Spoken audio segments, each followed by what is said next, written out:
News पर views पर आपका स्वागत है और आज हम मुलाकात करने जा रहे हैं आनंद राठी वेल्थ से। जी हाँ, 2002 में कंपनी की शुरुआत हुई थी और अपने कस्टमर्स को पूरी रिसर्च के साथ वेल्थ सॉल्यूशन देने का कारोबार करती है। एचएनआई और अल्ट्रा एचएनआई लोगों को अपनी सर्विसेज देती है।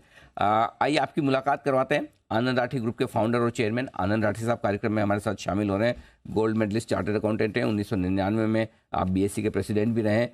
सीडीएसएल की स्थापना में सर की बड़ी गहरी भूमिका रही है और आदित्य बिरला ग्रुप में आपने लंबे समय तक उच्च पदों पर अपनी सेवाएं दी है। रिजल्ट आए कल बाजार बंद होने के बाद, एक बार नतीजे में आपके सामने रख दूं।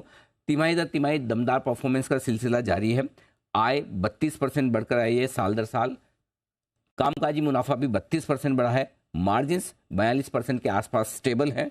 मुनाफे में भी 32% की बढ़त है और एसेट अंडर मैनेजमेंट AUM यहाँ पर भी 31% के आसपास की बढ़त और 42,000 करोड़ के पार पहुंचता हुआ ये आंकड़ा। इक्विटी म्यूचुअल फंड में जो AUM है वो 36% बढ़कर आया है, करीबन 20,000 करोड़ के आसपास का। राठी साहब, बहुत बहुत स्वागत है सर। एक बार तो फिर से आपको बधाई। तिमाही दर तिमाही जब से लिस्टिंग हुई और तब से जब से हम आपकी कंपनी के नतीजों को ट्रैक कर रहे हैं, हर तिमाही बेहद दमदार शानदार परफॉर्मेंस आती है और अब तो आई थिंक आपकी आदत हो गई इस तरह की परफॉर्मेंस की सर। धन्यवाद अनिल, और सबसे पहले जी कि आपके सब दर्शकों को मेरा नमस्कार। थैंक यू और सर। आपकी बधाई के लिए बहुत बहुत धन्यवाद। बिल्कुल सर, और समय भी बहुत ज़बरदस्त चल रहा है। आज जब हम आपसे नतीजों पर बातचीत कर रहे हैं, मार्केट फिर से लाइफ टाइम हाई बना रहे हैं। बताएं सर, कितना कमाल इस तरह के रिजल्ट्स में मार्केट के मूवमेंट का होता है, कितना कमाल सही तरह के पोर्टफोलियो एलोकेशन का होता है, ये आपके अनुभव से मैं जानना चाहता हूँ। देखिए अनिल, आप तो अब एक्सपर्ट हैं मार्केट में मेरे से ज़्यादा, परंतु मेरा हमेशा ये मानना रहा है कि आपकी कस्टमर्स के लिए वैल्यू प्रोपोजिशन क्या है। ऐसी वैल्यू प्रोपोजिशन होनी चाहिए जो कस्टमर के बहुत हित में रहे, और वही मेरी हमेशा ये सलाह रही है कि इस तरह का। और हमने जो वेल्थ मैनेजमेंट का जो कॉन्सेप्ट बनाया है, जैसा आपको पता है, बहुत अनकॉम्प्लिकेटेड है। We are not in product sales, हम जाके प्रोडक्ट सेल नहीं करते। एक फिलॉसफी जो है, एक आदमी की क्या होनी चाहिए, asset allocation one two achieve goals of what investors want, उसके लिए हम करते हैं। और उस फिलॉसफी को धीरे धीरे जो है रिजल्ट आप देख रहे हैं कि हमारे कस्टमर्स कितने खुश हैं, उसी से हमारे बिजनेस में इतनी बढ़ोतरी हुई है। और यही हमारी हमेशा एक इच्छा रहती है कि जो हम सॉल्यूशन दें, जो हम फिलॉसफी दें कस्टमर को, वो उसका हित हो और एक रेगुलर वे में एक रीजनेबल रिटर्न उसको, कम से कम रिस्क को कम करें और रिटर्न को रीजनेबल लेवल पे कैसे मेंटेन करें, ये हमारी हमेशा एक ऑब्जेक्टिव रहा है। और मैं समझता हूँ उस ऑब्जेक्टिव को काफ़ी हद तक हम उसको पूरा कर पा रहे हैं। Perfect sir. तिमाही आपके लिए बहुत ही मजबूत रही है। हायर बेस पर भी परफॉर्मेंस काफ़ी बेहतरीन आती दिखी है। क्या खास ट्रिगर्स रहे इस क्वार्टर में सर, दमदार नतीजों के पीछे, वो समझाएं। देखिए, वैसे तो एक प्रोसेस कंटिन्यू, हमारा मानना है कि नंबर ऑफ कस्टमर्स बढ़ते रहें, इनफ्लो उनसे बढ़ता रहे, और हमारे नंबर ऑफ रिलेशनशिप मैनेजर्स बढ़ते रहें।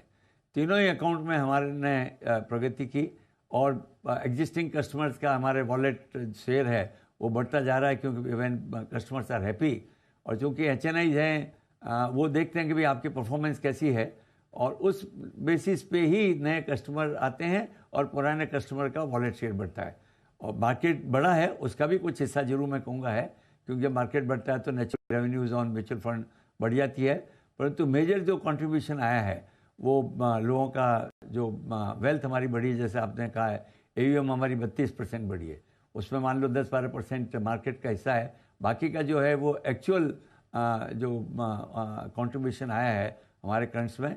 तो ये तीनों कारण से मार्केट में हमारी परफॉर्मेंस अच्छी रही। ठीक बात है। सर, आप ये जो पहली तिमाही का जो गाइडेंस है, ऑलमोस्ट उस गाइडेंस के आसपास आपकी परफॉर्मेंस आ ही चुकी है। पूरे साल भर के लिए क्या कुछ गाइडेंस आप और ऊपर करना चाहेंगे? जिस तरह का मार्केट का मूड माहौल है, किस तरह की परफॉर्मेंस रह सकती है सर, जरा समझाएं। देखिए, हमने गाइडेंस जो दी थी रेवेन्यू की 661 करोड़ की गाइडेंस दी थी, उसके अगेंस्ट में हमने 171 करोड़ 3 महीने में किए हैं, जो हमारी गाइडेंस का 27% है। तो ज़रूर देखिए, मेरा हमेशा विश्वास रहा है कि भाई एक कंजर्वेटिव अप्रोच रहे, क्योंकि मार्केट्स में उतार चढ़ाव हमेशा होता रहा है, 10-15% हर साल उतार चढ़ाव होता है। तो फिर भी कोशिश ये है कि हम गाइडेंस को बीट कैसे करें। अगली तिमाही के बाद मैं अनिल बता सकूंगा कि हमारे गाइडेंस बढ़ाने में और कितना स्कोप है। हम चाहेंगे ज़रूर बढ़े, क्योंकि अल्टीमेटली इन्वेस्टर्स हमारे शेयरहोल्डर्स के लिए हम चाहेंगे कि जितनी कमाई हम कर सकें वो करें, और उसी दिशा में हमारे प्रॉफिट का भी जो है, जो गाइडेंस हमने दी थी 205 करोड़ की, तो अभी जो हमारा एक्चुअल प्रॉफिट आ गया 53 crore, which is already 26-27% of the guidance. तो उस हिसाब से आप समझें तो हम एनुअल गाइडेंस को अच्छी बात है कि नॉर्मली फर्स्ट क्वार्टर में एक रहता है कि मेरा बराबर आएगा कि नहीं आएगा, परंतु मैं मेरे सारी टीम को बधाई देना चाहता हूँ। वो पहले दिन से ही उन्होंने इतनी मेहनत चालू कर दी कि भाई हमारे को गाइडेंस अगर दी है तो इसके हिसाब से मेहनत करके रिजल्ट हमको लाना चाहिए, और वो उसी का नतीजा है कि पहली तिमाही में ही हम लोग 25% से ऊपर ऑलरेडी गाइडेंस से पार कर चुके हैं। और सर, मेहनत करने वाले ना हो और भागने वाले घोड़े ना हो तो आपकी टीम में रहना ही मुश्किल है। जिस तरह से सर का विजन है और सर जिस तरह से काम करते हैं और करवाते हैं, खुद सर आज 76 साल के हैं, लेकिन आज भी इतने एक्टिव, कोई आपको देख के कह भी नहीं सकता कि सर की उम्र 76 साल है। तो सर आप खुद इतने एक्टिव रहते हैं तो टीम तो नेचुरली रहने वाली है। अच्छा सर, एक चीज़ और, आजकल कई सारे प्रोडक्ट्स को लेकर रेगुलेशंस बदल रहे हैं, म्यूचुअल फंड्स में भी, एमएलडीज में भी। ये इनसे क्या कुछ फ़र्क पड़ेगा आपके बिजनेस पे? कुछ फ़र्क पड़ने वाला है या ये बिजनेस न्यूट्रल है? देखिए, आशंका थी जब भी देखो, जब एमएलडी के प्रोविजन हुआ तो, पर हमने हमारा सारा डिज़ाइन पहले से ऐसे किया था कि हमारा प्रिंसिपल प्रोटेक्टेड थे ही नहीं, तो इस प्रोविज़न का हमारे ऊपर कोई फ़र्क नहीं पड़ा। जो पहले प्रोविज़न थे वही हमारे लोगों को इफ़ेक्टिव हो रहे हैं। तो एक पहले से एडवांस, जैसे आप समझते हो अनिल, अगर एडवांस प्लानिंग आप करें हर डिज़ाइनिंग प्रोडक्ट में या डिज़ाइनिंग पोर्टफोलियो में, तो उसका असर नहीं आना चाहिए। दूसरे जो चेंज आ रहे हैं कि भाई अगर मान लो कमीशन कम होता है, पर हम लोगों का हमेशा ये रहता है कि हम लोगों का कमीशन बाय एंड लार्ज अच्छा मेंटेन हो रहा है। जब कम भी हुआ उसके बाद भी चूँकि हमारा शेयर बढ़ गया है तो we are able to get reasonably good commission. आपने देखा होगा कि नॉन एग्रीगेटर और नॉन बैंक में हमारा नंबर 1 है in terms of our mutual fund contribution and yield also on that. तो उसके कारण मुझे ऐसा नहीं लगता है कि कोई जो चेंजेज आ रहे हैं उसका हमारे ऊपर कोई बहुत ज़्यादा असर होगा। अगर थोड़ा बहुत असर होगा तो मेहनत करके हम और वॉल्यूम बढ़ाएंगे और क्लाइंट्स बढ़ाएंगे, परंतु गाइडेंस को जरूर पूरा करेंगे। आखिरी सवाल सर, बाजार पर चूंकि आप हैं तो एक व्यू तो मैं लूंगा ही, लाइफ हाई पर है सर मार्केट, आगे के लिए क्या डायरेक्शन है? देखिए, बड़ी खुशी की बात है कि मार्केट जो है नए ऊंचाई पे पहुंचा है। आपसे जब जब भी बात होती है मैं ये मानना है कि मार्केट में उतार चढ़ाव तो होना है। ऊपर बढ़ेगा, हो सकता है वापस नीचे आए, तो लॉन्ग टर्म इन्वेस्टर के लिए इसमें चिंता करने की ज़रूरत नहीं होती है। कम से कम मैं कहूँगा कि आज आदमी पर शेयर से निकलने की चेष्टा नहीं करे अगर लॉन्ग टर्म इन्वेस्ट है, और होल्ड पे रखें। नया इन्वेस्टमेंट है, हो सकता है उसको इसके स्टेगर करके करें, थोड़ा थोड़ा करके करें, परंतु अगर 5 साल या 10 साल का नजरिया है तो मेरे मामले में वो भी पता नहीं, क्योंकि किसी को पता नहीं मार्केट नीचे कब होगा ऊपर कब होगा।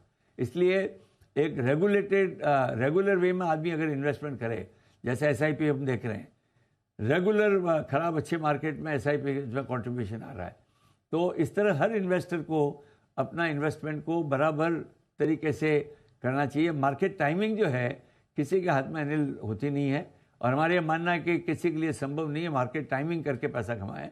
अगर रेगुलर इन्वेस्टर है, लॉन्ग टर्म इन्वेस्टर है, तो जरूर इस मार्केट में पैसा बनेगा।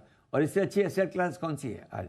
ठीक बात है। मेरा मानना है कि आज की तारीख में सबसे अच्छी एसेट क्लास इक्विटी है, तो उसमें बने रहना चाहिए और करके थोड़ा थोड़ा इन्वेस्टमेंट लगातार करते रहना चाहिए। बिल्कुल बने रहें, डटे रहें और बार बार बाजार को टाइम करने की कोशिश न करें, लॉन्ग टर्म नजरिया रखें, पैसे अपने आप बनेंगे अगर आप इन्वेस्टेड हैं तो। ये है मूल मंत्र राठी साहब की तरफ से आता हुआ। सर बहुत बहुत धन्यवाद बाजार पर डायरेक्शन देने के लिए, और एक बार फिर से आपको बेहतरीन क्वार्टरली परफॉर्मेंस के लिए बहुत सारी बधाई सर। Thank you